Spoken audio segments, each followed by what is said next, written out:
وہ ابھی عبادت گاہ میں کھڑے نماز ہی پڑھ رہے تھے کہ فرشتوں نے آواز دی کہ زکریا، اللہ تمہیں یحییٰ کی بشارت دیتا ہے جو اللہ کے فیض یعنی عیسیٰ کی تصدیق کریں گے اور سردار ہوں گے اور عورتوں سے رغبت نہ رکھنے والے اور اللہ کے پیغمبر یعنی نیکوکاروں میں ہوں گے۔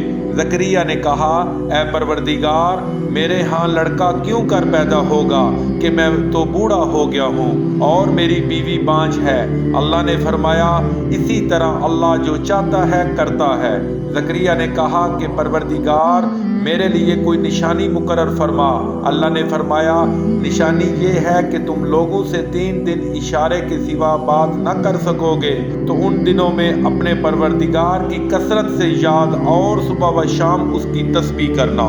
اور جب فرشتوں نے مریم سے کہا کہ مریم، اللہ نے تم کو برگزیدہ کیا ہے اور پاک بنایا ہے اور جہاں کی عورتوں میں منتخب کیا ہے، مریم اپنے پروردگار کی فرما برداری کرنا اور سجدہ کرنا اور رکوع کرنے والوں کے ساتھ رکوع کرنا۔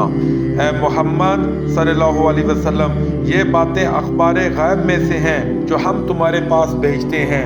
اور جب وہ لوگ اپنے قلم بطور قرعہ ڈال رہے تھے کہ مریم کا متکفل کون بنے، تو تم ان کے پاس نہیں تھے اور نہ اس وقت ہی ان کے پاس تھے جب وہ آپس میں جھگڑ رہے تھے۔